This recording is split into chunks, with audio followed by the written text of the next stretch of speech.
Hello बेटा, कैसा रहा है? Yes sir.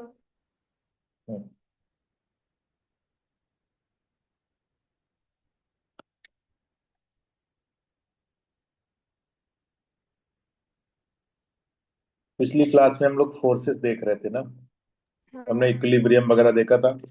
आज हम लोग पढ़ेंगे इलेक्ट्रिक फील्ड, ठीक है। तो सबसे पहले हम लोग देखेंगे इलेक्ट्रिक फील्ड। क्या होता है इलेक्ट्रिक फील्ड? बताओ कैसे डिफाइन करोगे इलेक्ट्रिक फील्ड को। जैसे ग्रेविटेशन फील्ड, अच्छा क्या होता है? ग्रेविटेशनल फील्ड ना उसके अंदर जब ग्रेविटेशन है हम्म। मतलब मैक्सिमम एक्सटेंड जहाँ तक है। ओके, तो देखो इलेक्ट्रिक फील्ड कैसे होता है। इलेक्ट्रिक फील्ड को आप ऐसे बोल सकते हो कि it is region of influence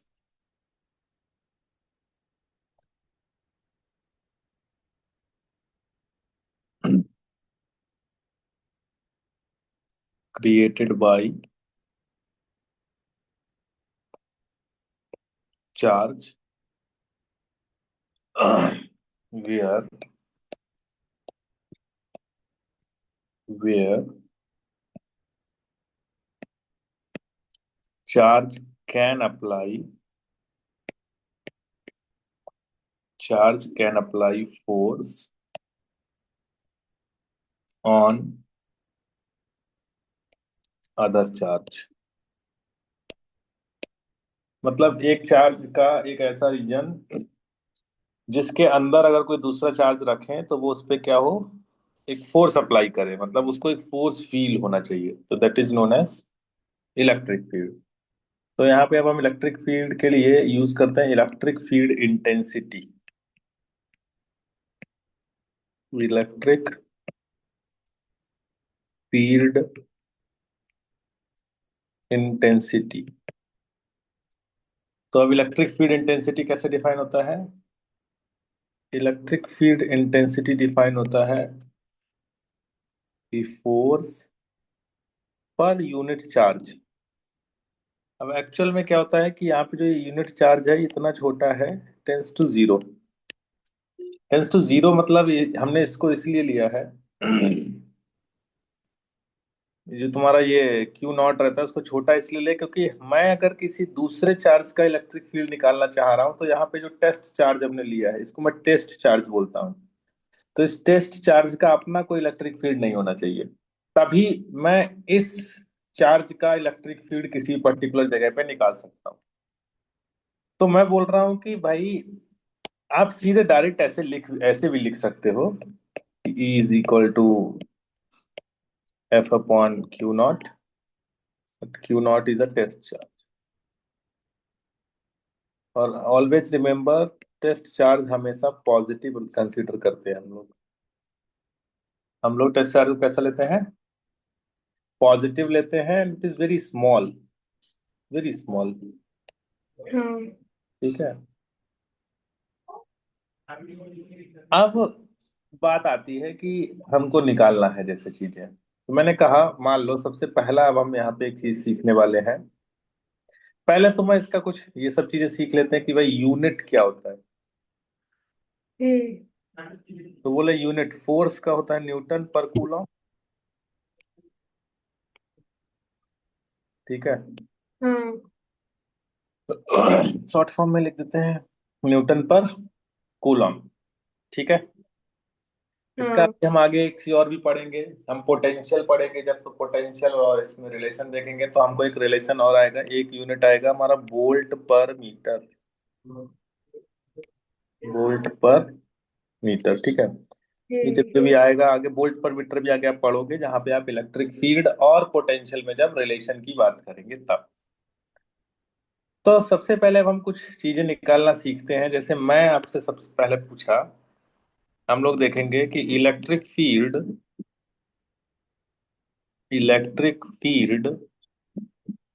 intensity due to a point charge.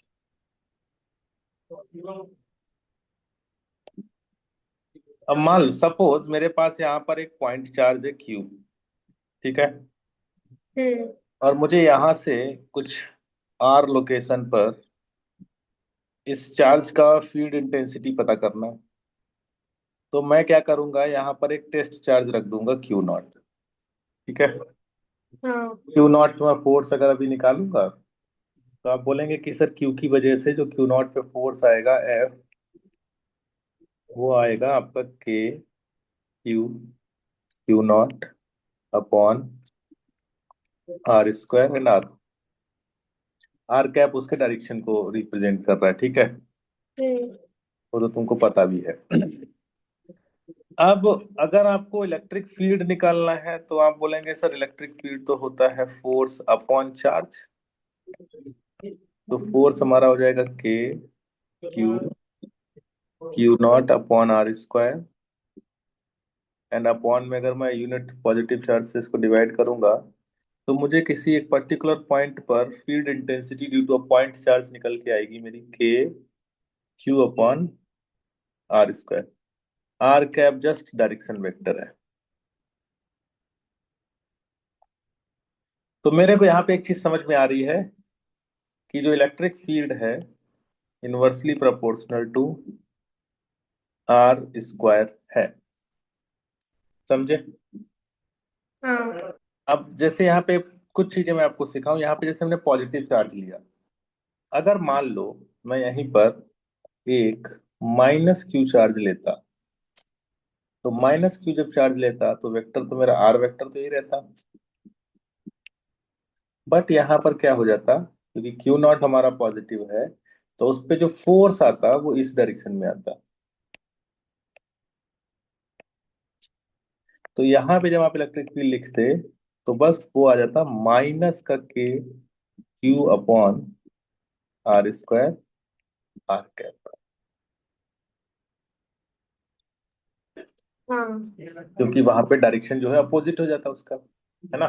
क्योंकि नेगेटिव चार्ज जो तुम्हारा रहेगा, तो नेगेटिव चार्ज क्या करता है, इस पॉजिटिव चीज को अपनी तरफ अट्रैक्ट करता है ना। हाँ। नेगेटिव चार्ज क्या करता है, पॉजिटिव चार्ज को अपनी तरफ अट्रैक्ट करेगा। अब अगर मैं यही सारी चीजें आपको कुछ ग्राफ से सिखा दूं, तो जैसे आप बोले कि मान लो सर यहाँ पे हमारे पास ई वेक्टर है और इस ई वेक्टर को हमें ड्रॉ करना है आर वेक्टर के साथ।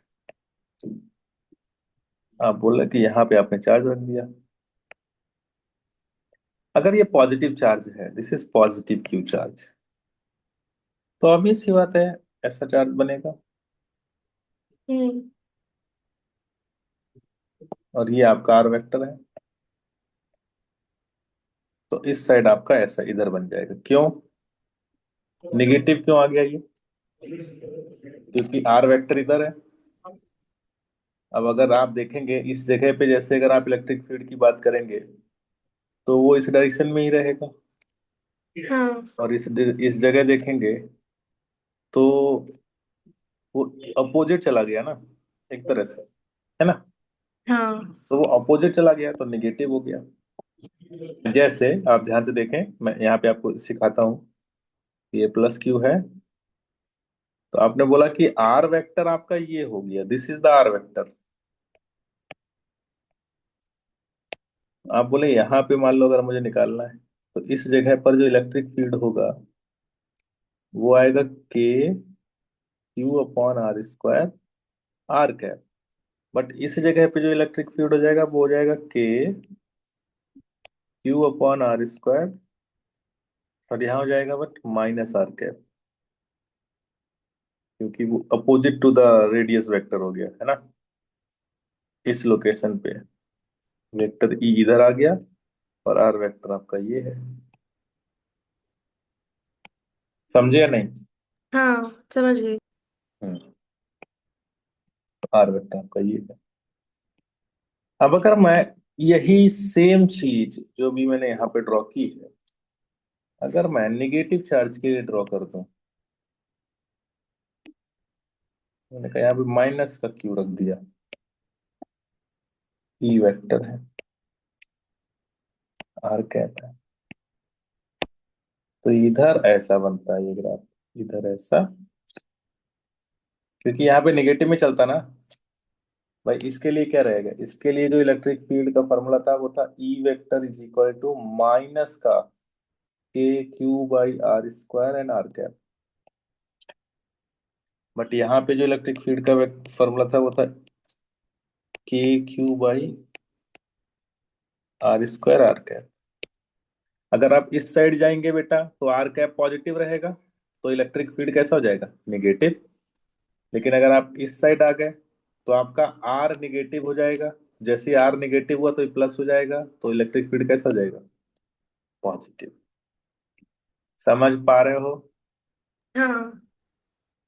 तो ये चीज मैं क्या ड्रॉ कर रहा हूँ, ये मैंने ड्रॉ किया है तुम्हारा पॉजिटिव और नेगेटिव चार्ज। अच्छा अगर मान लो अब मैं यहाँ कंबाइंड करता हूँ, ठीक है, अब मैंने ऐसा ले लिया।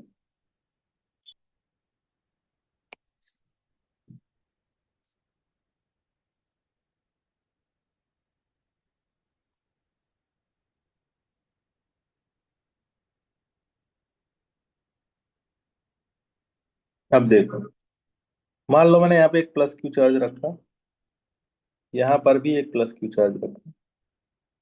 तो प्लस क्यू रखा तो इसका इलेक्ट्रिक फील्ड तो इधर आ गया, ऐसा,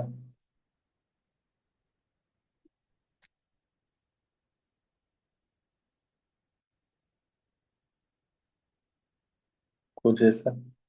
हाँ। इसका इधर आ गया।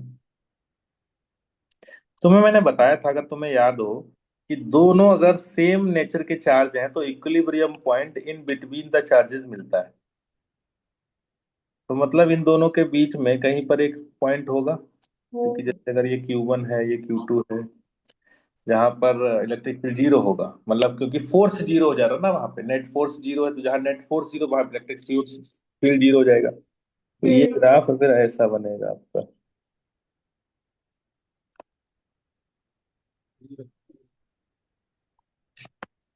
समझे या नहीं। हाँ, समझ गई।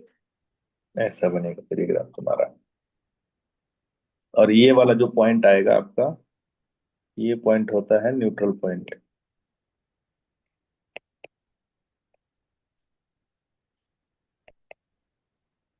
मतलब यहाँ पे ई जीरो है इस जगह, ठीक है। हाँ। हम्म। अच्छा अगर मान लो, अब मैं ऐसा कर दूं, अगले डायग्राम में मैं कुछ आपके लिए ऐसा करूं कि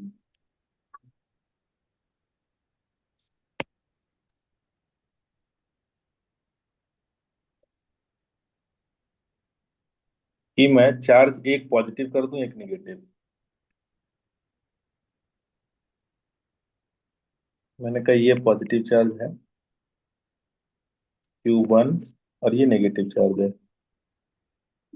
Q2। तो यहाँ पे देखो कैसा रहता है, इधर आ जाएगा इसका, इधर आ जाएगा इसका, बट यहाँ पे ऐसे बनेगा। क्योंकि अगर तुम्हें पता हो, तुम्हें अगर पता हो इसमें, तो जब एक पॉजिटिव और एक नेगेटिव आ रहा था तो in between the charges equilibrium नहीं मिल रहा था, ठीक है। हाँ। क्योंकि इसमें ऐसा जाएगा ना, नेगेटिव का ग्राफ ऐसा जा रहा था, पॉजिटिव का ऐसा जा रहा था, दोनों क्या हो गए, कंबाइन हो गए, ठीक है। हम्म। अच्छा, तो ये हो गया कि भाई हमने एक पॉइंट चार्ज का इलेक्ट्रिक फील्ड कैलकुलेट किया और उसके कुछ ग्राफ्स देख लिए। अच्छा अब मैं जैसे अगला आते हैं, मैं यहाँ पे निकालता हूँ इलेक्ट्रिक फील्ड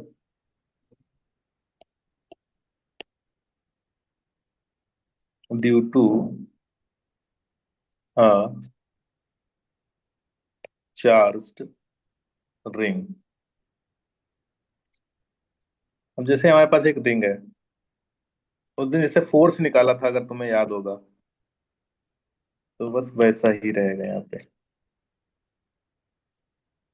जैसे ये रिंग है,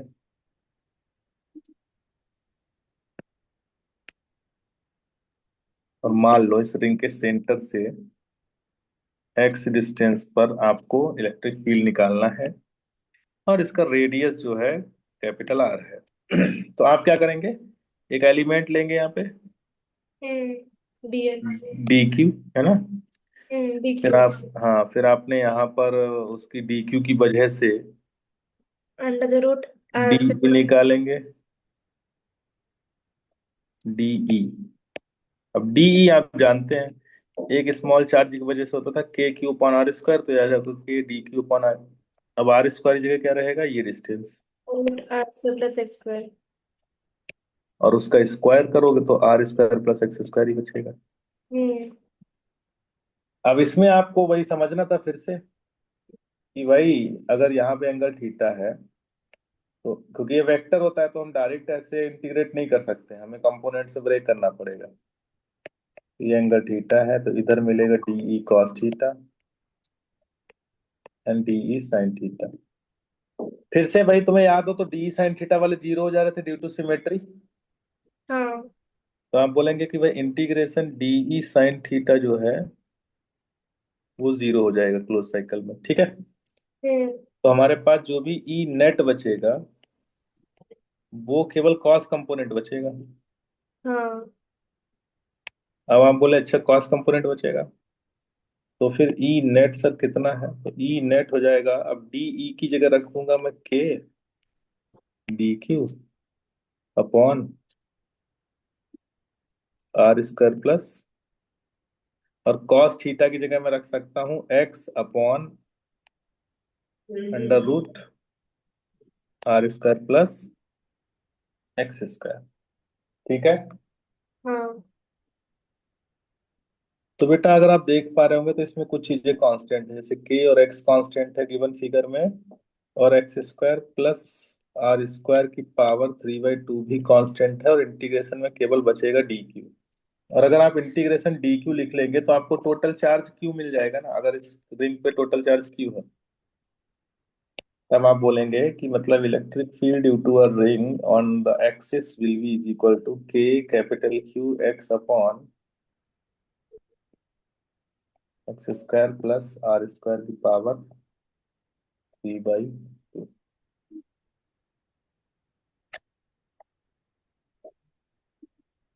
समझ पा रहे हो। हाँ। अच्छा, अब मैं यहाँ पर आपसे ये पूछना चाहता हूँ कि ये तो आ गया ठीक, अगर मैं तुमसे यहाँ पे ये पूछ दूं कि ऑन द सेंटर, मतलब at the centre of ring, at the centre of ring, तो अगर रिंग के सेंटर की बात करोगे तो उस केस में एक्स की वैल्यू क्या हो जाएगी, जीरो हो जाएगी। तो हम्म। अगर एक्स की वैल्यू जीरो रखोगे तो इलेक्ट्रिक फील्ड कितना आ जाएगा, जीरो। मतलब रिंग के सेंटर पे इलेक्ट्रिक फील्ड बेटा क्या रहेगा, जीरो। हाँ। अच्छा, तो रिंग के सेंटर पे इलेक्ट्रिक फील्ड मतलब जीरो है, बट बाद में इलेक्ट्रिक फील्ड बढ़ा होगा, और मुझे ये भी दिख रहा है कि अगर मैं एक्स की वैल्यू इनफाइनाइट रख दूंगा जब भी जीरो है, तो यानी x is equal to infinite पे भी हमारा इलेक्ट्रिक फील्ड जीरो है एंड सेंटर पे भी जीरो है, तो मतलब बीच में कहीं ना कहीं बढ़ के कम हुआ होगा ना ऐसे। तो ये मैक्सिमम किस जगह पे हुआ, तो अगर मैं बोलूं कि फॉर ई मैक्स, तो आप बोलेंगे ई मैक्स के लिए मैं sir d e by d x equal to zero कर सकता हूँ, मैक्सिमम निकालना है, मैक्सिमम वैल्यू निकालनी है मुझे, ठीक है। तो डी बाई डी एक्स, और इधर है तुम्हारे पास k q x upon x square plus are square to the power 3/2 equal to zero. K q तो गायब हो गया। अब इंटीग्रेशन अगर करेंगे तो डिनोमिनेटर का स्क्वायर होता था, यू बाई बी रूल होता था इंटीग्रेशन, दो डिफरेंशिएशन में, सॉरी डिफरेंशिएशन करेंगे हाँ। तो डिनोमिनेटर का square into denominator integration of numerator, तो डी, देखो के क्यू तो जीरो में चला गया, एक्स का डिफरेंशिएशन कितना बचेगा, इन सॉरी हम लोग डिफरेंशिएशन कर रहे हैं ना, तो एक्स का डिफरेंशिएशन कितना हो जाएगा, वन। हाँ। Plus numerator and differentiation of denominator. Denominator कितना है? X square plus are square power 3/2 equal to 0। ये जितना पोर्शन है ये सब इधर जीरो चला जाएगा, तो ऊपर तुम्हारे पास बचेगा x square plus are square power 3/2 and minus x. अब इसमें देखो 3/2 चेन रूल लगा देंगे, 3/2 x square plus are square power हो जाएगी 3/2 -1 एंड इनटू में एक्स स्क्वायर का फिर से अगेन करेंगे तो 2x, फाइनल मिलेगा 0। जब आप इसको थोड़ा सा सॉल्व करें, आई थिंक डिफरेंशिएशन आपको आता भी होगा, पढ़ाया गया होगा, है ना? तो 3/2 -x, 3/2 यहाँ पे बच रहा है पावर हमारा कितना? पावर कितना बचेगा? 3/2 -1, 1/2। X square plus are square power 1/2 into 2x।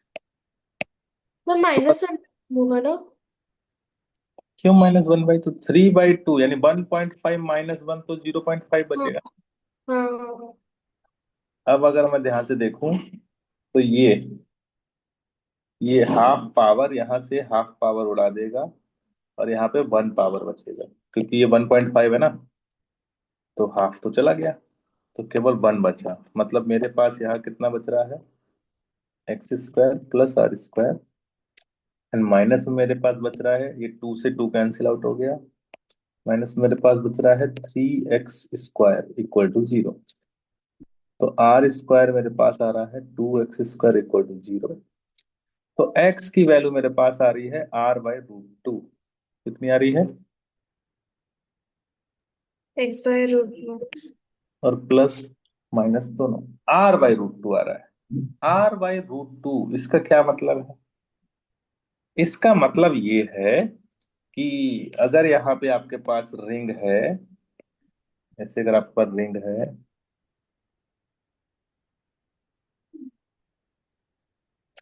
और मान लो आपने यहाँ पे एक्सिस बना ली,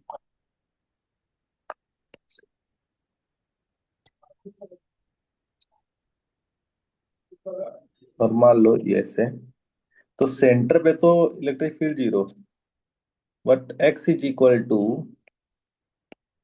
r/√2 पे मैक्सिमम होगा, और इधर भी x is equal to r/√2 पे मैक्सिमम होगा।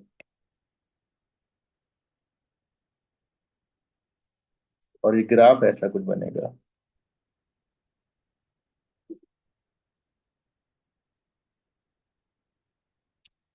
इधर भी मैक्सिमम,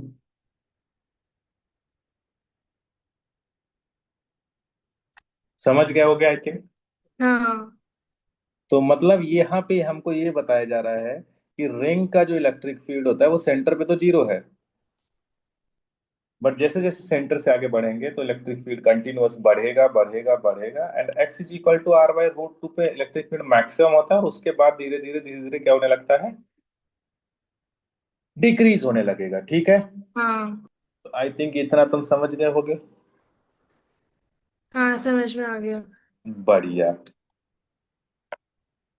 अगला, अब मैं बोलता हूँ electric field due to a circular arc at center. मतलब मैंने बोला ये है, ये एक तुम्हारे पास सर्कुलर आर्क है,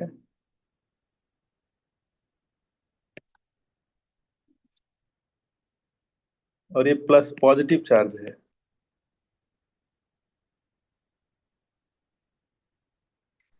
और अगर मैं तुमसे बोलूं कि इसका ये सेंटर है, तो इसके सेंटर पे सर्कुलर आर्क का इलेक्ट्रिक फील्ड हमें चाहिए। ठीक है, अब अगर आपको ये निकालना है, और मैं कुछ चीजें बता दे रहा हूँ इस आर्क के बारे में। ये जो वर्टिकल लाइन है, तो ये टोटल एंगल हमारा जो है थीटा दिया है। कितना दिया है? थीटा। तो आप अब इसको अगर सॉल्व करना है, फिर से आपको इंटीग्रेशन वगैरह करना ही पड़ेगा, है ना। हाँ। हाँ। तो अगर आप इसमें देखो, तो आप यहाँ पे एक एलिमेंट ले लें। कभी भी जहां भी एंगल के फॉर्म में दिया रहेगा तो इस तरह का एंगुलर एलिमेंट ही हमको लेना सही रहता है हमारे लिए, ठीक है। और आप बोले कि ये एलिमेंट जो है वर्टिकल से फाई एंगल पे है, और इसका जो एंगल सबटेंडेड एट सेंटर है वो डी फाई है। तो ऑब्वियस सी बात है बेटा, अगर इसका रेडियस आर और ये वाला रेडियस आर रहेगा तो आप समझदार हैं, आप बोलेंगे कि इसका जो लेंथ है वो आर डी थीटा हो जाएगा। कितना हो जाएगा बेटा? आर डी थीटा हो जाएगा। समझ पा रहे हो? हाँ। बढ़िया। तो अगर मान लो इसमें इस रिंग पर नेट चार्ज, टोटल चार्ज मान लो कितना था, total charges Q, total charge अगर क्यू है, तो लैम्डा एक टर्म होता है जिसको बोलते हैं चार्ज पर यूनिट लेंथ, होता है।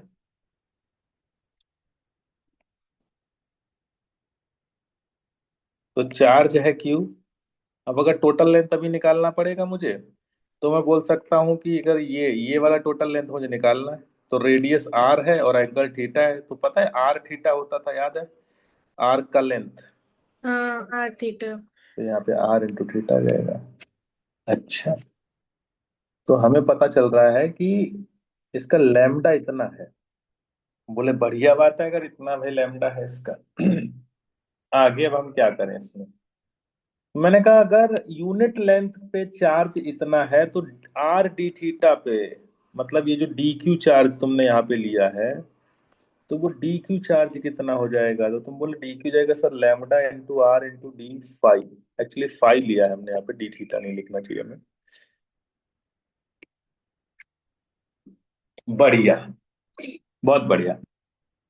अब बात फिर से वही आ जाएगी कि हमने एलिमेंट लिया है तो सर इसमें इलेक्ट्रिक फील्ड तो इसका इधर आएगा, डीई।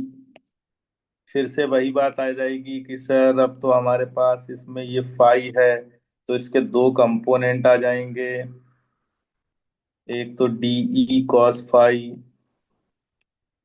और दूसरा डीई साइन फाई। अगेन मैं यहाँ पे बोलूंगा कि जब आप इंटीग्रेशन क्लोज, मतलब उसमें क्लोज कहाँ है, यहाँ पे एक्चुअली सिमेट्रिक है ना ये, फिर से बेटा जितना इधर उतना इधर है। तो ये वाले जीरो हो जाएंगे, क्योंकि इधर वालों के लिए साइन कंपोनेंट इधर आएगा, इधर वालों के लिए साइन कंपोनेंट इधर आएगा, तो नेट जीरो हो जाएगा। तो एक्चुअल में जो इंटीग्रेशन डीई साइन फाई है वो तो जीरो हो जाएगा। तो आपके पास नेट बचेगा क्या? आपके पास ई नेट बचेगा इंटीग्रेशन डीई कॉस फाई। अब डीई कितना लिखेंगे? अब बोले डीई लिखेंगे k D Q upon r square into cos phi. अच्छा। तो अगर अभी मैं आपसे ये पूछूं कि डी क्यू कितना है, तो आप बोले के बाई आर स्क्वायर है, और डी क्यू को मैं लेमडा आर डी फाई लिख सकता हूँ, lambda r d phi and cos phi. तो बेटा यहाँ पर आप थोड़ा सा ध्यान से देखें, तो जो आपका ई नेट है उसमें के लेमडा बाई आर बाहर आ गया है, और अंदर बच रहा है कॉस फाई डी फाई। अब बात कर लेते हैं लिमिट्स फाई की। तो आप थोड़ा देखो, यहां से जब इस साइड जा रहे हैं तो फाई का मैक्सिमम वैल्यू है थीटा बाई टू, इधर आएंगे तो इधर भी थीटा बाई टू, बट इधर जाने पे थीटा क्लॉकवाइज है, इधर जाने पे थीटा एंटी क्लॉकवाइज है। तो मैं यहाँ लिमिट कैसे लगा दूंगा, माइनस थीटा बाई टू से प्लस थीटा बाई टू। बताओ लिमिट समझ में आ गया? हाँ। आ रहा है ना पक्का? हाँ, हाँ, समझ में आ रहा है। तो मैंने कहा e net is equal to k lambda by r, cos phi का इंटीग्रेशन करेंगे तो वो होता है sine phi minus theta by two से प्लस थीटा बाई टू। तो वाला का आपको मिलेगा के लैम्डा बाई आर, और साइन फाई हो जाएगा तुम्हारा 2 sin θ/2 जब आप सॉल्व करेंगे। और लैम्डा को मैं क्या लिख सकता हूँ? Q/R थीटा लिख सकते हैं। तो ई नेट जो मेरा निकल के आएगा,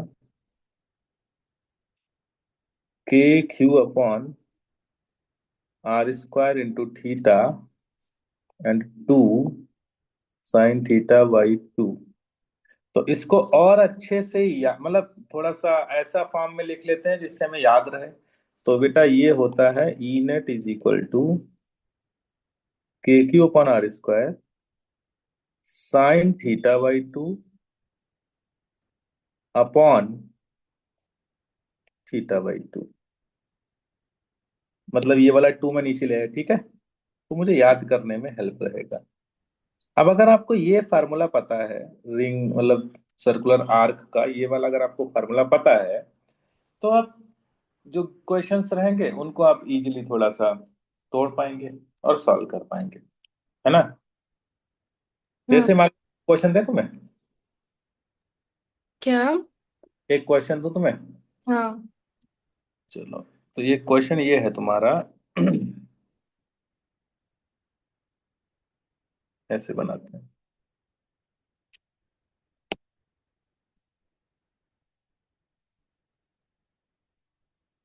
ये इस पे प्लस चार्ज है, ठीक है। टोटल चार्ज कितना है इस पे? क्यू। तो इसका सेंटर पे आपको बताना है इलेक्ट्रिक फील्ड, और ये इसका रेडियस आ रहा है। बताओ भाई इसका ई सेंटर आपको बताना है। और मैंने आपको थीटा के लिए फार्मूला यहाँ पे बता रखा है। फार्मूला चाहे तो आप नोट भी कर सकते हो। मतलब अगर यहाँ पे थीटा एंगल रहेगा तो उसके लिए मैंने फार्मूला बता रखा है, कितना है? KQ/R² sin θ/2 अपॉन θ/2, ठीक है। तो अब आप यहाँ पे इसके लिए बताओ क्या आएगा आंसर, बताओ। कैसे? मैं एक बार ट्राई करती हूँ। हम्म।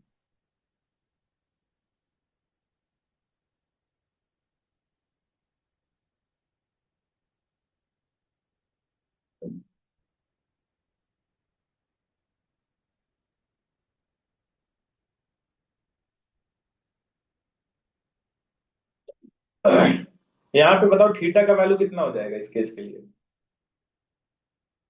Theta 90 degree. थीटा क्या था? अच्छा देखो ध्यान से। थीटा तो इस आर्क का जो टोटल एंगल है वो है ना। हम्म। तो यहाँ पे तो टोटल एंगल ये हो जाएगा ना। हाँ, 180 हो जाएगा। पाई रखना है, मतलब रेडियन में रखो यहाँ पे।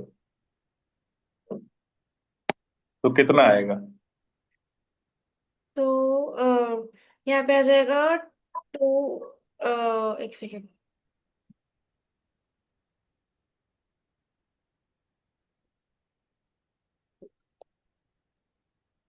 तो यहाँ पे बस थीटा की जगह पे 180 हम पाई पुट कर देंगे ना। बस आंसर आ जाएगा। तो KQ/R² इंटू साइन π/2 अपॉन π/2। अब sine π/2 upon pi by pi two by.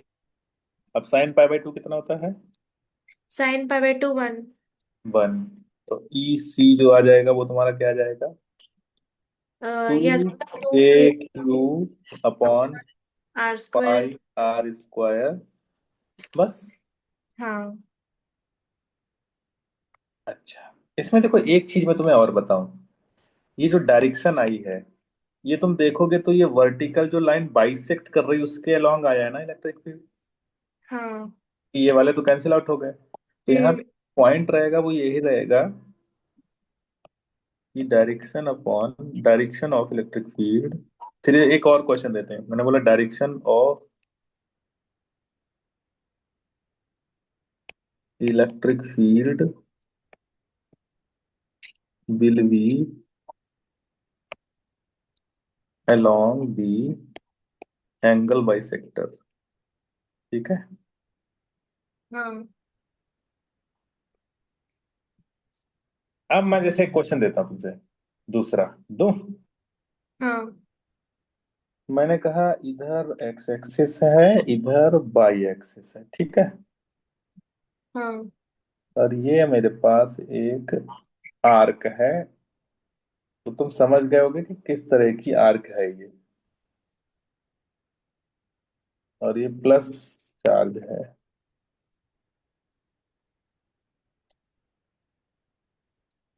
इसका रेडियस बेटा आर है, ठीक है।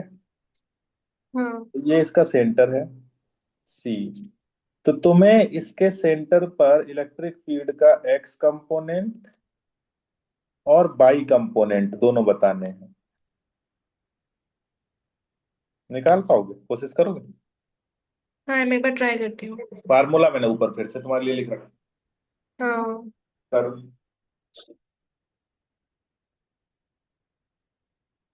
तो सर यहाँ पे जो थीटा है वो 90 डिग्री हो जाएगा ना? हाँ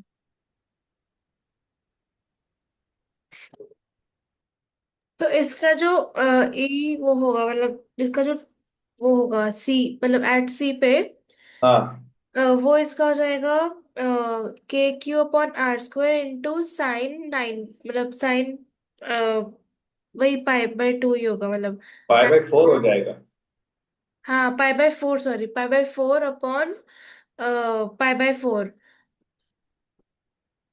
हाँ फिर, लेकिन उसका डायरेक्शन किधर होगा? डायरेक्शन उसका डाउन, मतलब एक सेकेंड, अलोंग एंगल बाइसेक्टर ही होगा, मतलब मतलब डायगनली। डायगनली होगा तो उसका एक्स और वाई कंपोनेंट, हम मेरे को क्वेश्चन में तो एक्स और वाई कंपोनेंट चाहिए। हाँ। तो इसमें तुम्हारा जो ये आएगा, पहली चीज तो ध्यान से देखो, इसका एंगल बाई सेक्टर तो ये हो जाएगा। हाँ। तो मतलब इसका जो इलेक्ट्रिक फील्ड होगा वो इस डायरेक्शन में होगा, नेट इलेक्ट्रिक फील्ड। हम्म। होगा या नहीं होगा? हाँ, होगा। और ये एंगल तुम्हारा आ रहा होगा 45, यानी पाई बाई 4, है ना। हाँ। अब जैसे आपने पहले बोला कि पहले हमें ई निकालना पड़ेगा, तो उसके लिए आप लगा देंगे k³/r²। और थीटा की जगह आप क्या रखेंगे? पाई बाई 2 ना। हाँ। तो वो हो जाएगा आपका साइन पाई बाई 2 रखोगे तो वहां पे हो जाएगा पाई बाई 4। और इधर भी कितना हो जाएगा? पाई बाई 4 हो जाएगा। हो जाएगा। ई तुम्हारा आ जाएगा 4k³ पाई r² इंटू 1/√2, ऐसा कुछ आएगा। हाँ। अब अगर ई एक्स तुम्हें लिखना है तो ई एक्स तुम्हारा क्या रहेगा? ई एक्स रहेगा E cos 45 रहेगा। हाँ। और ई वाई क्या रहेगा? E sin 45। समझ पा रहे हो? हाँ।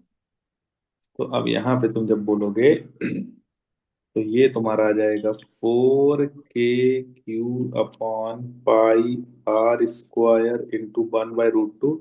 और cos 45 भी 1/√2 होता है। हाँ, तो वो रूट टू मल्टीप्लाई के 2 हो जाएगा। तो यहाँ पे आ जाएगा पाई r²।2k³ और ये वाला भी कितना हो जाएगा? सेम सेम यही है, क्योंकि 45 हाँ, अगर। सही होगा। 2k³/पाई r²। तो तुम समझे? ऐसे अगर तुमसे किसी भी तरह का, अगर थीटा, तुम मतलब थीटा वाला अगर आपको फार्मूला पता है तो आप कभी भी निकाल सकते हैं चीज को, हाँ। ना।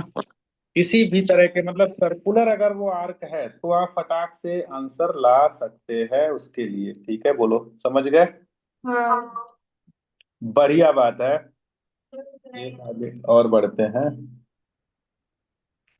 और मैं आपसे पूछता हूँ, अब हम निकालते हैं इलेक्ट्रिक फील्ड ड्यू टू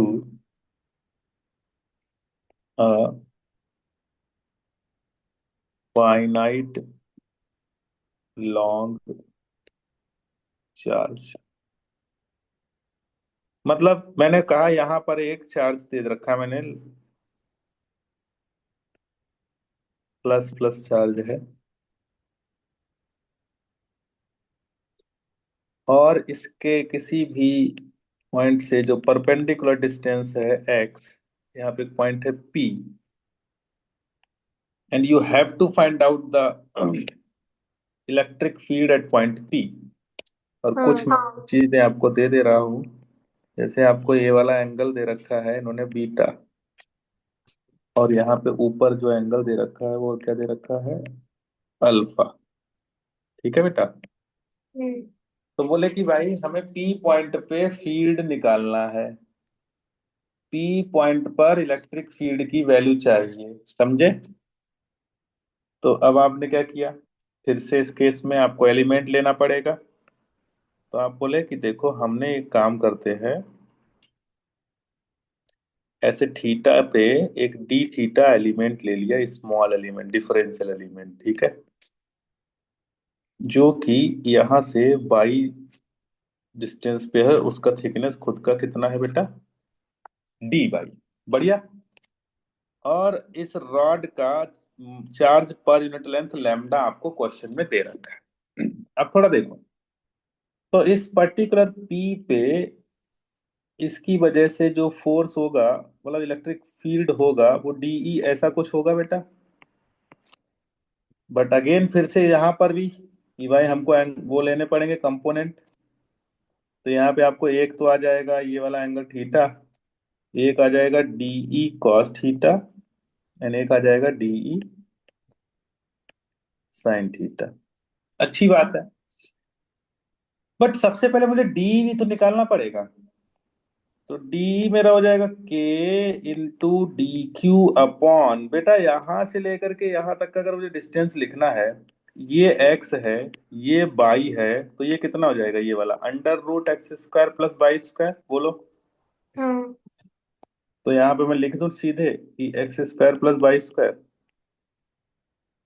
और डी क्यू को आप लिखेंगे के into lambda into D by, क्योंकि लैम्डा क्या है, चार्ज पर यूनिट लेंथ, और डी वाई थे अगर उसका लेंथ है किसका, एलिमेंट का, तो चार्ज डी क्यू कितना हो जाएगा, लैम्डा इंटू डी बाई, और इधर आपका आ जाएगा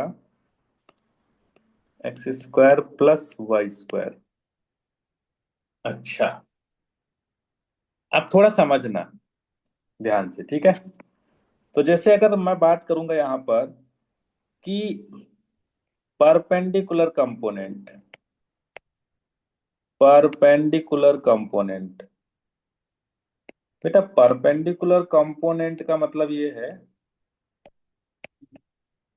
कि ये वाले कंपोनेंट जो इस रॉड के परपेंडिकुलर है, ठीक है।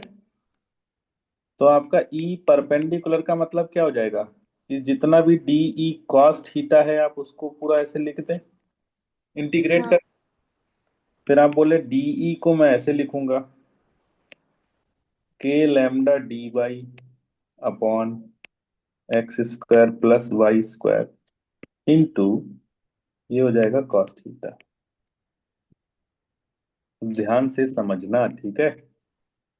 हाँ। तो मैं अगर तुमसे यहाँ पे ये बोलूं भी कि समस्या मेरे पास ये है इसको इंटीग्रेट करने में, कि मेरा बाई भी वेरिएबल और थीटा भी वेरिएबल है, इधर जा रहा है तो अल्फा, इधर जा रहा है बीटा, तो मुझे बाई और थीटा में कुछ रिलेशन चाहिए होगा, है ना। तो बेटा आप जरा इस वाले ट्राइंगल में देखो, अगर मैं तुमसे बोलूं कि tan theta is equal two by upon x, क्या सही है ये चीज, बोलो। हाँ। हाँ। तो फ्रॉम जियोमेट्री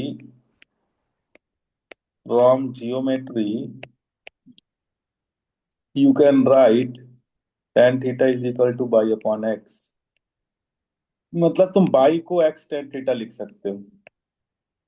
हाँ।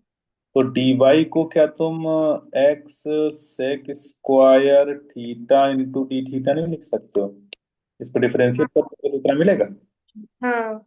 तो अब देखो, तो ई perpendicular is equal to k lambda d y को तुमने लिख दिया x sec square theta into d theta, और ये कॉस थीटा तो ऊपर है ही, और नीचे तुमने बाई को लिख दिया कितना, एक्स स्क्वायर, ये हो जाएगा टेन स्क्वायर थीटा।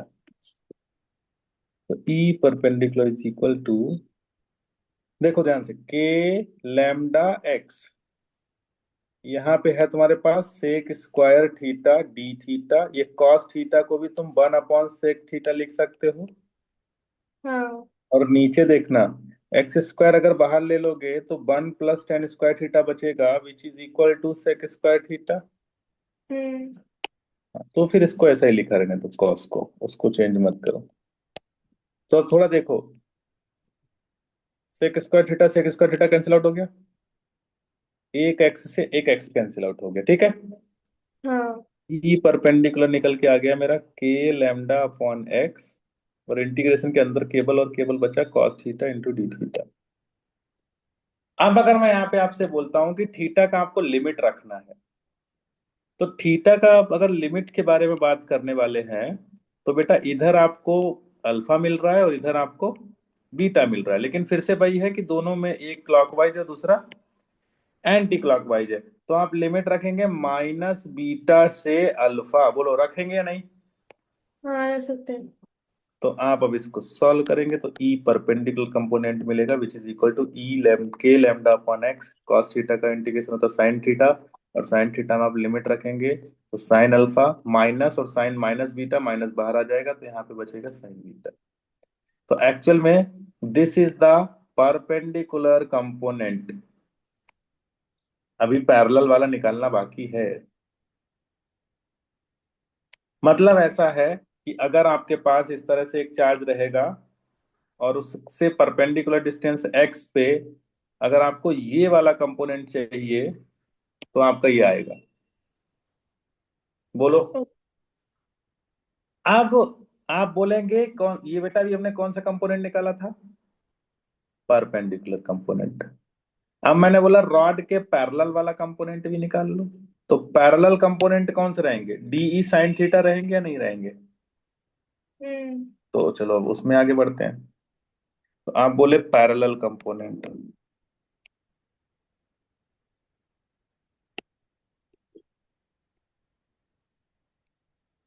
तो पैरेलल कंपोनेंट की अगर आप बात करोगे तो आपको करना पड़ेगा e parallel is equal to integration d e, cos की जगह हो जाएगा साइन।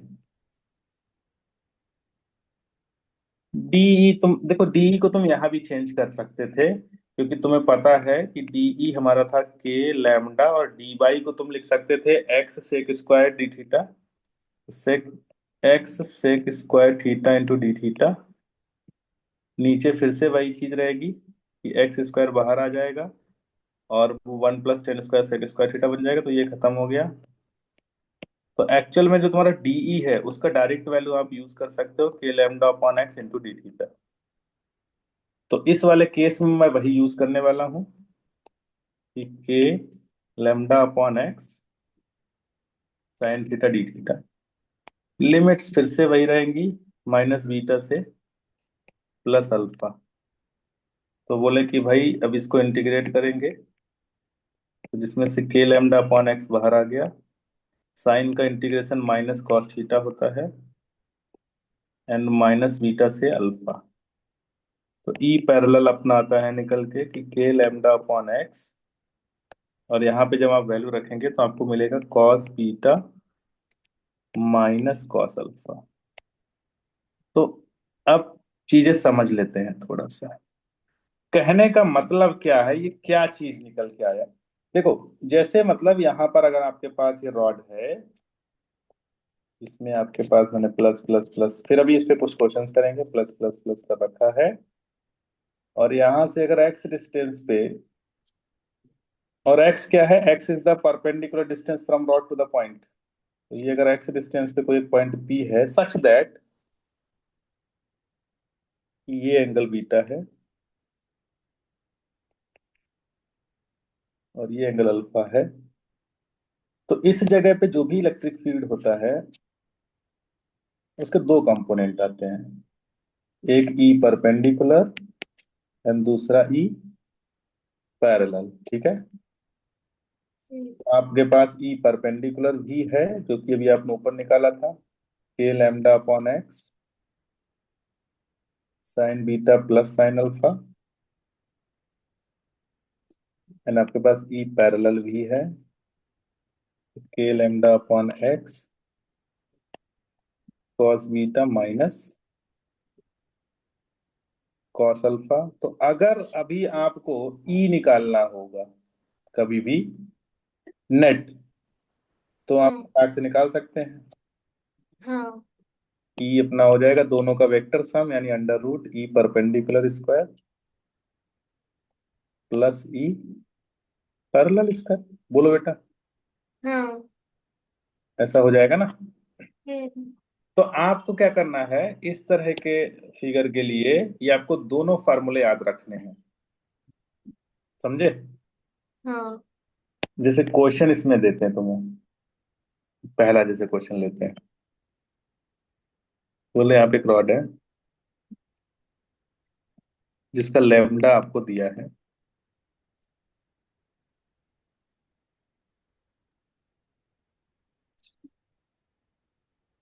ये डिस्टेंस आपको एक्स दी है, ठीक है। हम्म।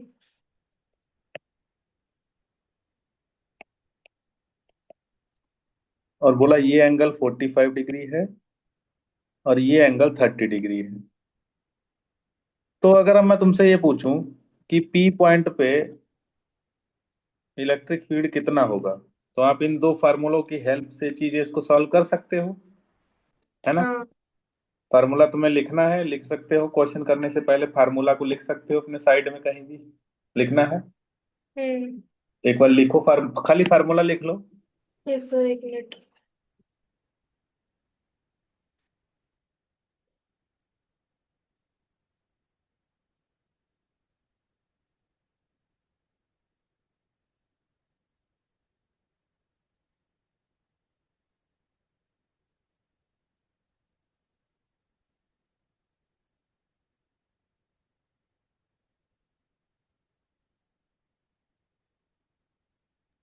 लिख लिया सर मैंने।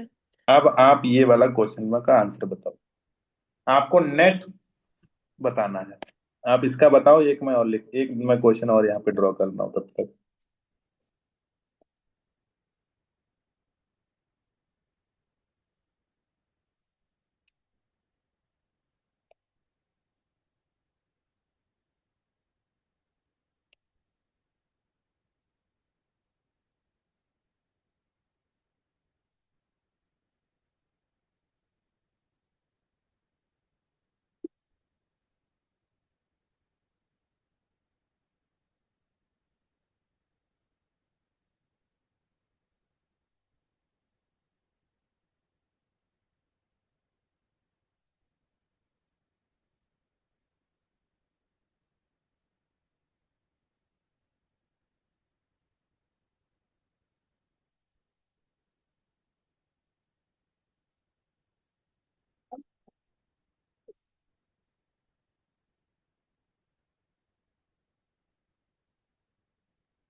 कर रहे हो बेटा।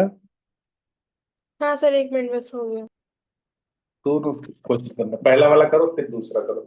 आप केवल परपेंडिकुलर और पैरेलल कंपोनेंट अलग अलग बता दो, ठीक है, नेट तो आप निकाल ही दो। हाँ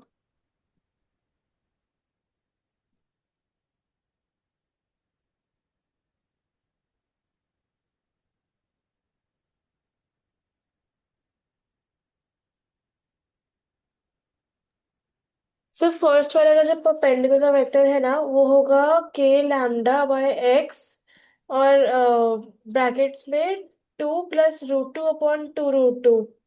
तो परपेंडिकुलर में जो अपना फार्मूला लग रहा था वो कौन सा वाला लग रहा था, के lambda by x sign beta plus sine alpha, है ना। हाँ। तो आप बोले कि के lambda by x sign beta कितना है, साइन 30, करेक्ट। हाँ। साइन अल्फा कितना, साइन 45। हम्म। तो ये वाला निकल आया आपका, के लैम्डा बाई एक्स साइन 30 होता है 1/2 एंड साइन 45 होता है, ऐसा कुछ आपका आया, ये आया आपका परपेंडिकुलर, करेक्ट। हाँ। और पैरेलल, और पैरेलल आएगा के √2 k λ/x। इसमें रहता था ये, इसमें रहता था कॉस बीटा यानी cos 30 माइनस कॉस अल्फा। हाँ, cos 45। तो ये तुम्हारा आएगा के लैम्डा अपॉन एक्स, cos 30 होता है 1√3/2 हाँ, -1/√2। बढ़िया। बेटा सेकंड डायग्राम में जरा बताओ, सेकंड डायग्राम में पैरेलल और परपेंडिकुलर कंपोनेंट। यस सर, एक मिनट।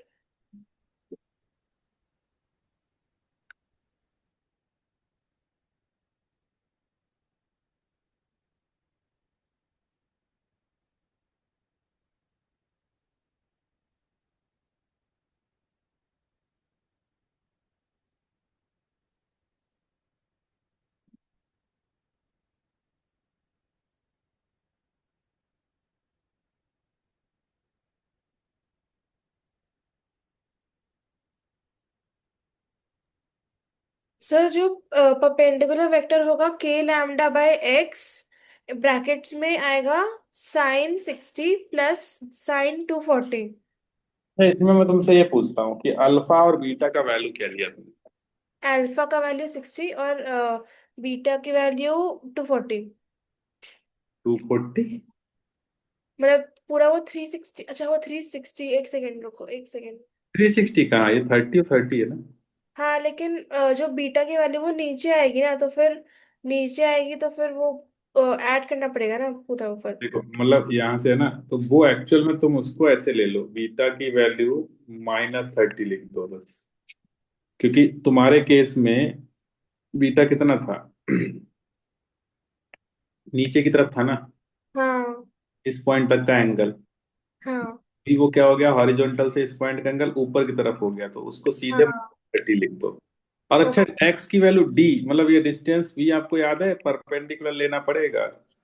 हाँ ये वाला परपेंडिकुलर। लेना पड़ेगा x cos 30। समझ रहे हो? हाँ मतलब आप जब यहाँ पे ई परपेंडिकुलर लिखेंगे तो आप लिखेंगे ए लैम्डा अपॉन एक्स की जगह आपको लिखना पड़ेगा x cos 30। हाँ और इधर आएगा आपका sin 60 प्लस sin -30। बाकी सॉल्व तो हो ही जाना है। हाँ, बाकी सब हो जाएगा। सिमिलरली ई पैरेलल में के lambda upon x cos 30। Brackets में cos 60 प्लस। नहीं नहीं, यहाँ होता था cos बीटा पहले, तो cos -30 हाँ -30। माइनस में cos अल्फा होता था। आप हमेशा याद रखो, ये अल्फा और बीटा जो है वो एंगल होते हैं हॉरिजॉन्टल लाइन से। हाँ मतलब ऐसी लाइन जो इस चार्ज के परपेंडिकुलर होती वहां से। ओके। ठीक है। हाँ अब जैसे अच्छा, ये केस यहाँ लिखते हैं, case 1। Infinite long charge, infinite long charge. तो अगर इनफाइनाइट लॉन्ग चार्ज है ना, तो बताओ भाई, इनफाइनाइट लॉन्ग चार्ज के केस में हमारा क्या हो जाता है? देखो मतलब वो ऐसा हो जाएगा,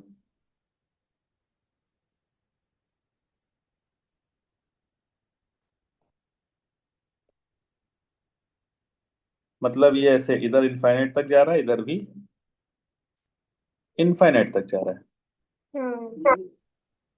तो बेटा यहाँ पर जो आपके अल्फा है वो भी π/2 हो जाएगा, और बीटा जो है वो भी π/2। मतलब 90 हो जाएगा। ये ऐसे ऐसे जाएंगे ना, इनफाइनाइट में मिलेंगे तो यहाँ पे एंगल 90 हो जाएगा ना। हाँ उस केस में जब आप वैल्यू रखेंगे तो देखो, पैरेलल कंपोनेंट तो वैसे ही नहीं होगा क्योंकि वहां पे कॉस कंपोनेंट है ना। हाँ तो वो तो जीरो हो जाएंगे, cos 90 जीरो होता है। तो इस केस में जो ई पैरेलल है तुम्हारा वो जीरो हो जाता है, बट ई परपेंडिकुलर आता है के लैम्डा अपॉन एक्स, और sin 90 होता है 1, और साइन बीटा भी हो जाएगा 1।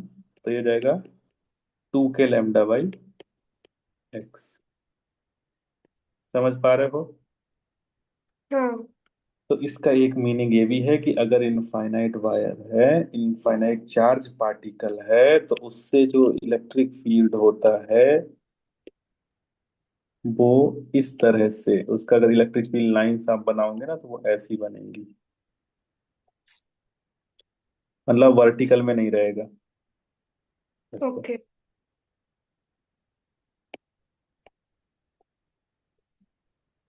समझ पा रहे हो? हाँ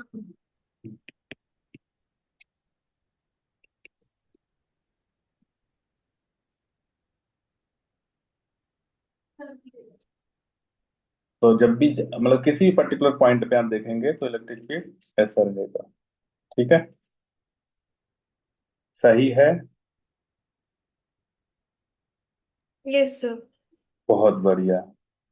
अब थोड़ा सा आगे और बताते हैं।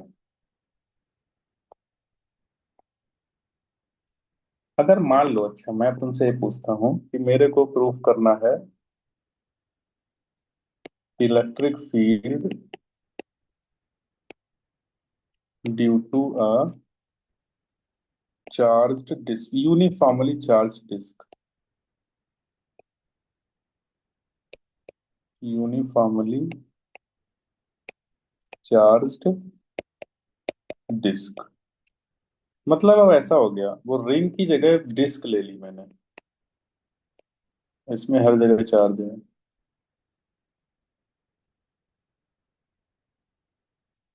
और इसके सेंटर से आप आगे बढ़े,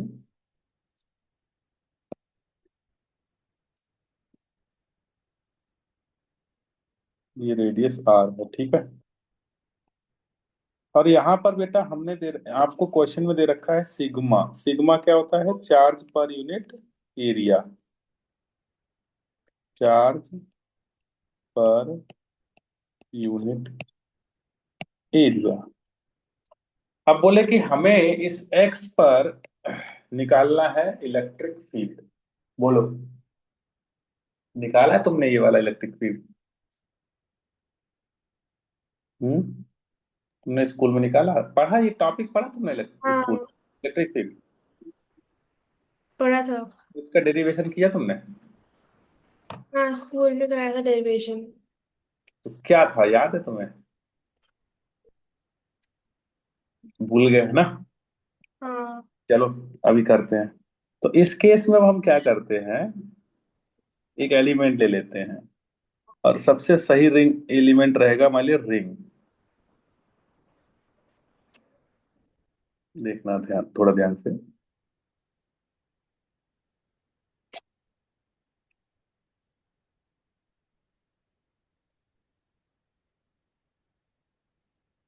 मैं इधर रिंग बना ले रहा हूँ, फिर वहां पे फिट करूंगा। हाँ ये सही है। तो मैंने कहा इसमें हम क्या करने वाले हैं, हम एक रिंग को यहाँ पे ले लिए, एलिमेंटल रिंग, जिस रिंग का जो रेडियस है वो स्मॉल आर है, और थिकनेस डी आर है। और बेटा अगर मान लो इस रिंग पे जो चार्ज है, मतलब मैं लिख रहा हूं कि charge on differential ring,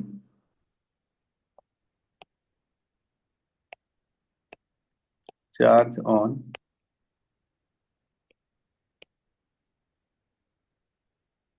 differential ring जो है डी क्यू है। तो डी क्यू मेरा हो जाएगा क्या, सिग्मा इंटू डी है ना, क्योंकि चार्ज यूनिट एरिया का कितना है, सिग्मा। तो अगर मान हाँ। लो ये वाला एरिया डी ए है, तो इस पे रिंग पे टोटल चार्ज कितना हो जाना है, सिग्मा इंटू डी है ना। हाँ। अच्छा, इस रिंग का एरिया देखना, मैं सही लिख रहा हूँ क्या? मैं लिख रहा हूँ कि 2 pi R into D R, सही लिखा है? हाँ। ये। तो डी क्यू मिल गया। हाँ। अच्छा, मैंने लिखा कि इलेक्ट्रिक फील्ड इंटेंसिटी,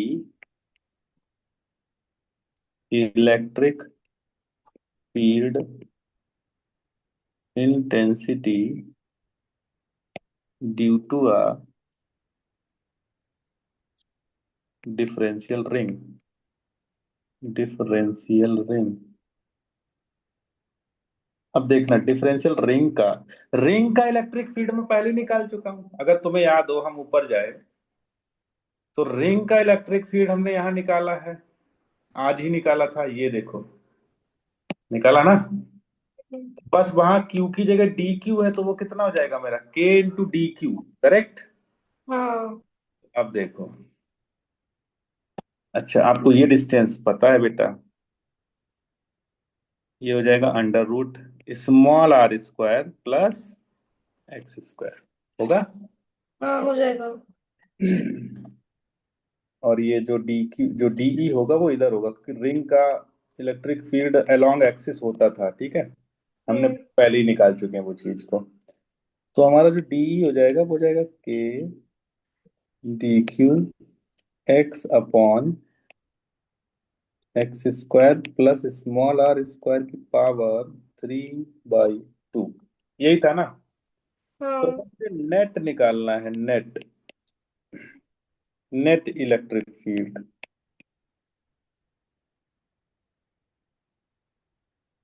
तो बोले भाई नेट इलेक्ट्रिक फील्ड कितना होगा।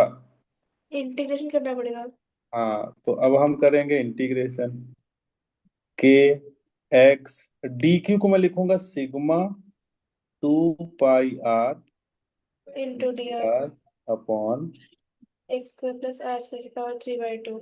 X square plus are square की पावर 3 बाई। तो यहाँ से आएगा ई इज इक्वल टू देखो के सिग्मा 2 पाई एक्स, ये सब बाहर आ गया और अंदर बचा r d r upon x square plus are square की पावर 3/2। और लिमिट आपको पता है आर का लिमिट 0 टू कैपिटल आर रहेगा, है ना।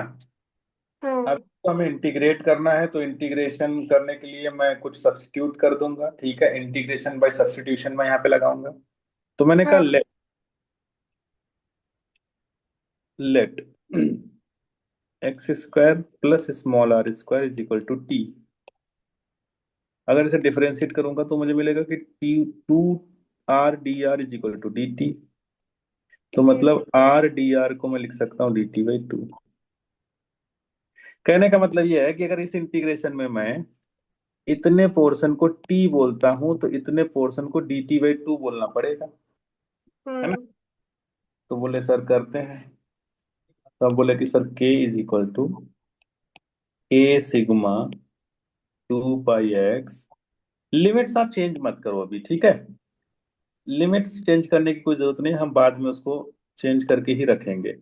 तो ये हो जाएगा dt/2 और यहाँ पे हो जाएगा टी की पावर 3/2। 2 से 2 कैंसिल हो गया। तो के मेरा हो गया, मतलब के कहाँ से आ रहा है, ये तो ई था ना। हम्म। तो ई मेरा हो गया के सिग्मा पाई एक्स। अब टी की पावर -3/2 रहेगा तो इसका इंटीग्रेशन हो जाएगा टी की power -3/2 +1 upon -3/2 +1 and 0 to r. पहले भी आर को अभी अभी आप लिमिट मत रखना, ठीक है, क्योंकि वो हम्म। लिमिट आर का है। तो यहाँ पे मेरे पास हो जा रहा है, ये बच रहा है 1/2 माइनस का। तो -2 अपॉन, और यहाँ पे बच रहा है आपका टी की मतलब √t, ठीक है। हम्म। 0 से आर। अब बेटा आपको क्या करना है, सबसे पहले आपने टी किसको अज्यूम किया था, x square plus are square. तो पहले तो आप यहाँ रख दें उसको। तो आपका जो ई हो जाएगा k sigma pi x -2 upon t की जगह आप रख देंगे √x² plus are square small r square. और लिमिट आपकी है 0 से आर। और आप वैल्यू रखें, अब आप लिमिट रखें। पहली चीज, टू बाहर आ जाए तो 2 के सिग्मा पाई एक्स। सबसे पहले आपने अपर लिमिट रख दी और लोअर। तो अपर लिमिट रखेंगे तो माइनस का 1/√x² प्लस आर स्क्वायर रहेगा। एंड लोअर लिमिट रखेंगे तो माइनस हो जाएगा, जीरो आर की जगह जीरो होगा और √x है का स्क्वायर है तो केवल x बचेगा। और अगर ये बाहर वाला x आप अंदर अगर लिए गए उसमें ब्रैकेट के अंदर लेके जाएंगे तो मेरे को मिलेगा E is equal to 2 k sigma pi 1 - x upon √x² plus are square. ये इलेक्ट्रिक फील्ड का फार्मूला होता है due to the disc, due to a disc. इसको एक तरह से और याद रख सकते हैं कैसे, कि जैसे सर यहाँ पे हमारे पास डिस्क है और यहाँ तक अगर ये डिस्क एंगल थीटा बना रहा है, तो बेटा आप खुद सोचो ये x/√x² प्लस आर स्क्वायर को आप कॉस थीटा लिख देंगे या नहीं लिख देंगे। मतलब हाँ। इसी डायग्राम से अगर आप देखें, आपसे बोला cos थीटा क्या लिखेंगे तो आप बोलेंगे cos थीटा तो x/√x² प्लस आर स्क्वायर है ना। हाँ। तो कुछ जगहों पे और कुछ तरह से ऐसे भी याद रख सकते हैं, मतलब इसको cos थीटा थीटा के टर्म में। तो आपका वन जो बाय। हो जाएगा 2। अब देखना थोड़ा सा, टू सिग्मा पाई, के को मैं ऐसे लिख सकता हूँ 4 पाई एप्सिलॉन नॉट, और अंदर बचेगा 1 - cos थीटा। हम्म। तो बेटा ये हो जाएगा sigma upon 2 epsilon naught 1 - cos theta. तो this is the electric field on the axis of a disc. Okay. Field on the axis of a disc. Disc, ये चीज आपको अच्छे से याद रखनी है, ठीक है। हाँ। अगर मैं आपसे ये बोलूं कि at center of disc, at center of disc, तो सेंटर ऑफ डिस्क पे क्या हो जाएगा, एक्स का वैल्यू 0 हो जाएगा। अब बेटा यहाँ एक्स का वैल्यू 0 हो गया तो मतलब ये चीज खत्म हो गई, तो हाँ। केवल यही बचा। तो फिर वो बचेगा तुम्हारा E is equal to sigma upon 2 epsilon naught, ठीक है। हाँ। तो ये सेंटर पे हो जाएगा। अब अगर मैं तुमसे यही बोल दूं अभी के लिए यहाँ पे कि अगर suppose if R tends to infinity, मतलब अगर ये डिस्क जो तुमने यहाँ लिया था, इस डिस्क का रेडियस अगर इंफिनिटी हो जाए तो बेटा ये जो डिस्क होती है वो कन्वर्ट हो जाएगी एक शीट में। मतलब डिस्क को अब फिर आप क्या बोलने लगोगे, sheet. Sheet. Infinite large sheet बोलते हैं इसको, ठीक है। हाँ।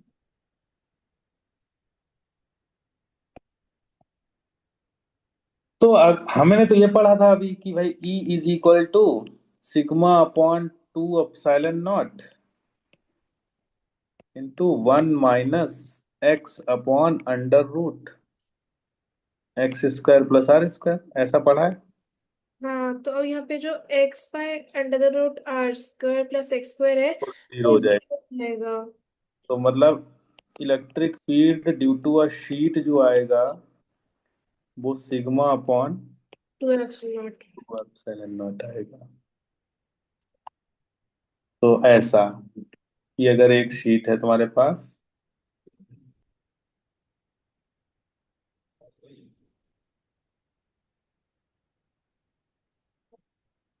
जैसे ऐसे तुम्हारे पास एक अगर शीट है जिसपे plus plus plus plus plus plus charge है,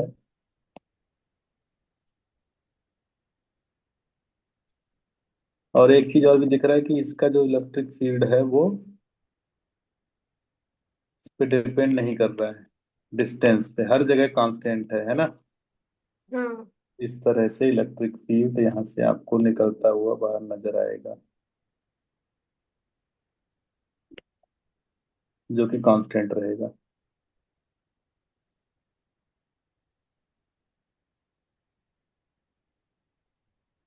हर जगह,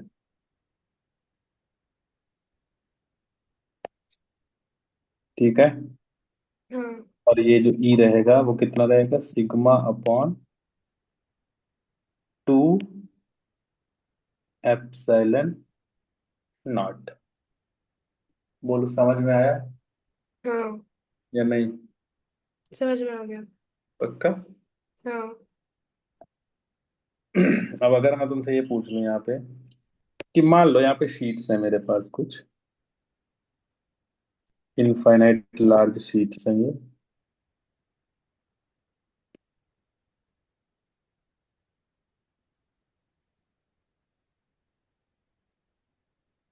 एक यहाँ रख दी।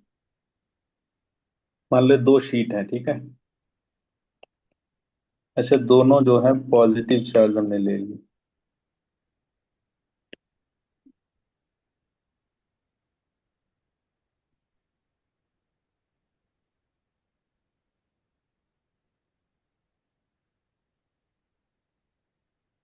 ठीक है।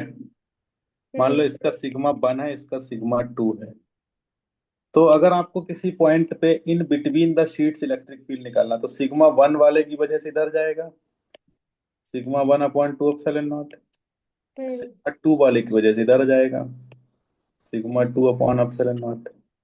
तो यहाँ पे जो ई नेट आएगा वो कितना आएगा, σ1/2 ε0 माइनस σ2 ऐसे आपको निकालना है। ठीक है। हाँ। लेकिन अगर आप इस साइड आ गए तो आप बोलेंगे यहाँ पे सर σ1 भी इधर ही आएगा और σ2 भी इधर ही आएगा, क्योंकि अबे फ्रॉम ऑब्जेक्ट जाएगा ना पॉजिटिव, क्योंकि ये पॉजिटिव है ना। तो पॉजिटिव में हमेशा सरफेस से बाहर निकलता है इलेक्ट्रिक फील्ड, तो इसके भी बाहर निकल रहा है, इसके भी बाहर निकल रहा है। तो यहाँ पे तो ऐसा हो जाएगा ना। हम्म। इधर जब भी आप ई नेट निकालेंगे तो वो σ1 प्लस σ2/2 ε0 हो जाता है। थोड़ा आइडिया लग रहा होगा तुम्हें। हाँ। सेम चीज यहाँ पे रहेगी कि σ1/2 ε0 σ2/2 ε0, तो यहाँ पर भी जो ई निकल के आएगा σ1 प्लस σ2/2 ε0 जैसा ही कुछ निकल के आएगा। समझे। हम्म। अगर यहाँ पे एक प्लस और एक माइनस हो जाता तो यहाँ पे ऐड हो रहा होता और यहाँ पे सब्ट्रैक्ट हो जाएगा। ओके। ये चीज समझ पाए तुम। हाँ। पक्का। हाँ। बोलो अच्छे से समझना है, ठीक है, और क्वेश्चन अच्छे से करना भी है तुमको। ठीक है, अगर क्योंकि ऐसे अच्छे से अगर क्वेश्चन करोगे तो थोड़ा रहेगा, और अच्छे अच्छे क्वेश्चंस करो, उन क्वेश्चंस को कैसे कैसे सॉल्व कर सकते हो, क्या किस तरह से बन सकता है, कुछ भी मतलब है ना, हाँ। वो चीज रहेगा तो उसको थोड़ा तुम मतलब तुम्हें ध्यान में रख के उस चीज को सॉल्व करना है। फिर जो भी चीजें रहेंगी आगे, जैसे मैंने डिस्क का इलेक्ट्रिक फील्ड निकलवा दिया, रिंग का निकलवा दिया, लाइन वायर का निकलवा दिया, तो इस तरह से आप चीजें यहाँ पे कर सकते हो। ठीक है। हाँ। एक मत में अब उसका प्रूफ नहीं, लेकिन हाँ मैं डायरेक्ट उसका ऐसे फार्मूला लिखा देता हूँ, ठीक है। हाँ।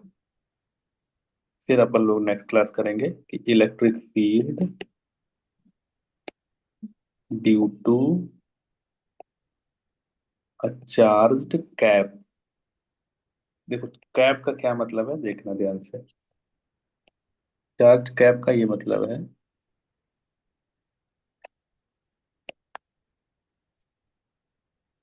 ऐसा।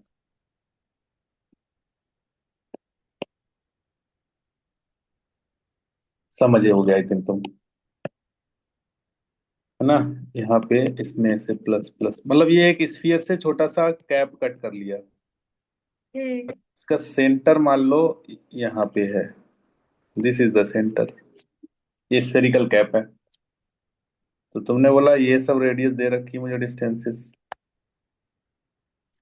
ये रेडियस आर है, ये भी रेडियस आर है, और इस पे सिग्मा दे रखा है, इसका चार्ज जो रखा है वो सिग्मा दे रखा है। सिग्मा क्या होता है इसका बेटा, सिग्मा होता है तुम्हारा चार्ज पर यूनिट एरिया। तो अगर इसके हाफ एंगल, अगर इसका थीटा आपको पता है, तो आप इस पॉइंट पी पे जो इलेक्ट्रिक फील्ड होता है वो आप याद रख सकते हैं, σ/4 ε0 साइन स्क्वायर थीटा होता है। याद रहेगा। हाँ। जैसे अगर मैं तुमसे बोल दूंगा फॉर एग्जांपल हेमी स्फीयर हो गया, तो अगर हेमी स्फीयर हो जाएगा तो हेमी स्फीयर के लिए तो ये लाइन ऐसे आ जाएगी, क्योंकि ये पूरा कंप्लीट हो जाएगा। तो ये थीटा कितना हो जाएगा हेमी स्फीयर के लिए, थीटा की वैल्यू 90 होगी। और जैसे ही थीटा की वैल्यू 90 आई तो हेमी स्फीयर के सेंटर पे कितना हो जाएगा,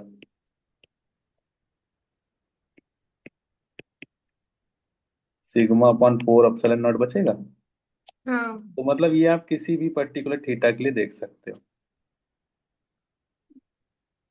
समझे हाँ। या नहीं। समझ में आ गया। तो ये चीज मतलब तुमको समझ में अच्छे से आनी चाहिए। जैसे एक छोटा सा इसमें मैं तुम्हें क्वेश्चन कराता हूँ, एक अच्छा सा क्वेश्चन है वो, और उसको समझो, बड़ा इजी क्वेश्चन है, ये इसी से रिलेटेड है। जैसे मैं बोल दिया कि एक स्फीयर है बट इसके इस लाइन के इस साइड प्लस चार्ज जो है, और इधर भी चार्ज है। बट दिक्कत यह है कि इतने में सिग्मा वन है और इतने में सिग्मा टू है। तुम्हें दिख भी रहा होगा डिफरेंस, क्योंकि हमने, ठीक है। और अगर मैं तुमसे ये पूछूं अभी कि ये सेंटर है और तुम्हें ये एंगल दे रखा है थीटा, ठीक है। हाँ। और बोल रहा है कि अगर इफ, क्वेश्चन क्या है, इफ ई सी अगर जीरो है तो what is the relation between sigma one and sigma two.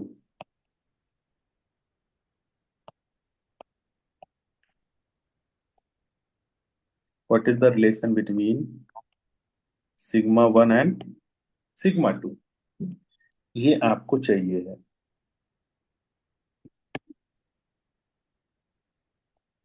समझ रहे? हाँ। तो अब देखो, कुछ नहीं, अगर आपको ये वाला फार्मूला पता है तो इतने पार्ट का इलेक्ट्रिक फील्ड आप यहाँ निकाल सकते हैं। हाँ। वो होगा यस। E2, मतलब एब्सोल्युटली। ये हो गया E2। और इस वाले पार्ट का E1। तो ये अगर नेट जीरो है तो E2 is equal to E1 होना चाहिए। हाँ। E2 is equal to E1 होना चाहिए। अब हाँ। E2 के लिए तो थीटा कितना है, थीटा है। बट E1 के लिए थीटा जो हो जाएगा वो पाई माइनस थीटा हो जाएगा, क्योंकि भाई यहाँ तो ये एंगल पाई माइनस थीटा है ना। हाँ, 180 - थीटा। तो वाला यहाँ पे ऐसा हो जाएगा कि E2 जाएगा sigma two upon 4 pi epsilon naught sine square theta. और इधर हो जाएगा सिग्मा वन अपॉन 4 पाई, 4 पाई नहीं, 4 एप्सिलॉन नॉट है, 4 एप्सिलॉन नॉट। और यहाँ पे हो जाएगा sigma one upon 4 epsilon naught sine square pi minus theta.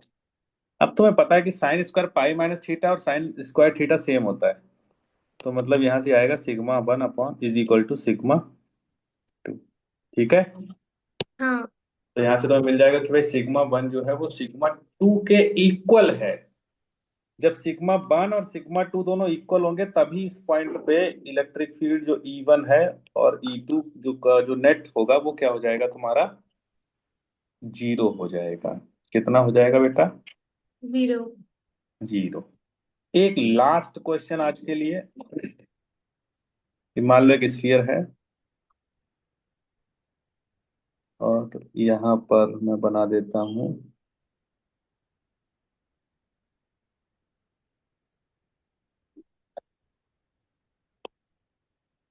1 minute.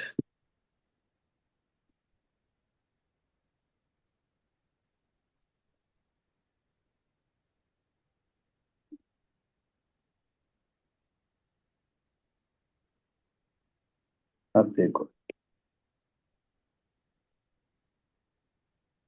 तुम समझदार हो गए। यहाँ पे हमने दो कैप लिए हैं, है ना। दो कैप हमने सच दैट लिए हैं कि भाई जो इनका सेंटर है, ये this is the centre of sphere, ठीक है। तो हम्म। वहां से इस वाले का जो एंगल है वो अलग है और इस वाले का एंगल अलग है। मैंने कहा मान लो ये 30 डिग्री है और ये वाला 45 डिग्री है इसके लिए, ठीक है। हाँ। और इस पे अपना खुद का अलग चार्ज है, मान लो सिग्मा वन है। और इस पे